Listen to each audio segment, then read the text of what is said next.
All right, another spark and another build. And another day in the crucible. Today, we're not just talking about titans or tools. We're talking about the very soul of the game, the instructions left by its architects. We're talking about the blueprints of victory, the task description. It's the text on every task card that some players glance over, but that masters live and breathe. It's where games are won, strategies are born, and titans ascend. But before we decode those blueprints, let's cover the foundation. For anyone new, a turn is simpler than you think. So, how do you play Tools and Titans? Easy. Draw your cards, charge your energy, build your field, act with your powers, clash with your titans, end your turn. 6 steps, 1 epic battle. And hidden within the act phase is the key to everything. The completion of tasks. All right, let's zoom in on the task description. Think of it as a divine challenge etched onto a card. It's the rules text telling you exactly what you need to do to prove your worth. It's not flavor text. It defines the condition you need to meet, the timing for it, and the pieces you need to use, like specific cards, zones, or weave interactions. Exactly. The format is direct. It will say something like, complete this task when X happens. Or, this task progresses after Y occurs. It's a contract from the game itself that says, here is the work. Now show me you have the skill to complete it. And most of these challenges target one of 6 core game elements.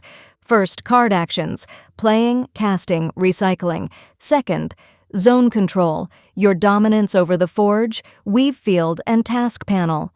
Third is resource management, how you gain and spend charge. Fourth, disruption, how effectively you apply Scorch or other hazards. Fifth is timing, surviving a number of turns or reacting at the perfect moment. And finally, sixth is interaction, how you combine specific card types and subtypes. Every task description is a mini puzzle, a test of your craft. They generally fall into 5 common archetypes. If you can learn to spot them, you can master them. First up, the most straightforward, action-based tasks. These are tasks that reward you for doing things, for playing your hand. Give us an example. What does that look like? A classic one would be, complete this task after casting 3 different tools in one round. The focus here is pure action, pure tempo. So this is for aggro and combo decks that want to unload their hand fast. You'd leverage this with low-cost tools or cards, with the echo keyword to double your actions. Precisely. You complete the work in one big, explosive turn. The second archetype is the opposite. It's about presence, not speed. These are zone-based tasks.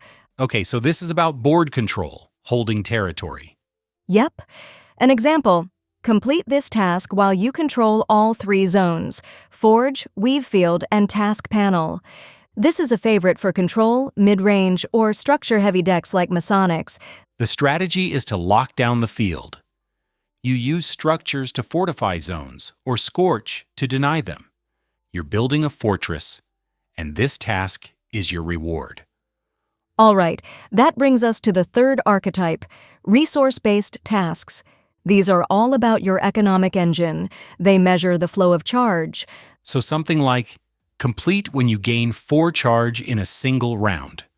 That's the one, critical for titans who thrive on energy, like Solaritan or Valara. To pull this off, you need synergy. Combining passive charge gain with tool activations that grant even more. A perfect turn where all your generators come online at once. It's a reminder that in this game, every turn is a cycle of creation. Every Titan turn, draw, charge, building act, clash, end, 6 steps, infinite ways to forge your victory. And one of those ways is turning your opponent's progress into your own. This leads us to Archetype 4, Disruption and Hazard Tasks. This is where you get mean. These tasks reward you for sabotage, for laying traps. An example might be, complete after 3 Scorch tokens are placed in a single Forge zone. This is the domain of the Rustborn, of corruption decks. You're not building your own board. You're burning down your opponents. You let them overextend right into your hazard net. It's a slow, corrosive victory. And finally, the fifth and most complex archetype, the one for the true architects. The loop and trigger tasks. These are all about sequencing and synergy. They require you to resolve specific card combinations in a precise order. So a task like complete if a bait card and an echo card resolve in the same round. Exactly. This is where combo decks and the enigmatic, myth-born Titans shine. Success here is all about planning your turn 3 steps ahead. It's the ultimate test of a player's foresight, not just playing cards, but weaving them together into a single, unstoppable chain. So now that we know the archetypes, how do we use this to win? The task descriptions guide everything. They help you plan your deck composition, choosing tasks that fit your Titan's strengths. They also dictate your zone coordination and are the foundation of combo construction. But most importantly, and this is key, they are directly tied to Titan Ascension. Your Titan won't evolve unless you do the work. It's also about misdirection. If you have a task description that doesn't require conflict, you can quietly race towards ascension while your opponent is focused on the board. A silent victory path. To spot these paths, read the language of the blueprints carefully. The keywords are everything. If a task says after, you know to look for a delayed trigger. If it says while, that's a continuous state. You have to build a board that can maintain it. If is conditional, a fork in the road. But when is immediate. It demands a reaction. And my favorite, each. This means the progress is stackable. It's an invitation to find a loop, a synergy engine to complete the task in a single masterful surge. A pro-tier tip is to always look for stackability. Run task descriptions with overlapping conditions. One powerful action might complete 2 different tasks at once. And always have at least one task that directly feeds your Titan's Ascension.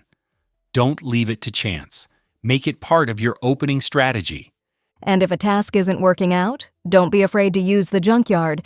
Discard it and use a recursion effect later. So let's bring it all home.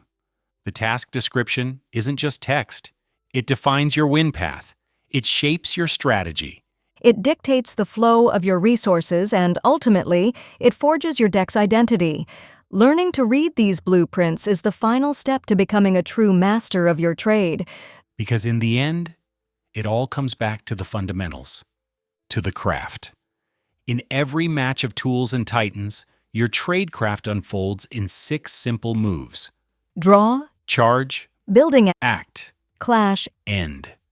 simplicity for the novice. Mastery for the Titan.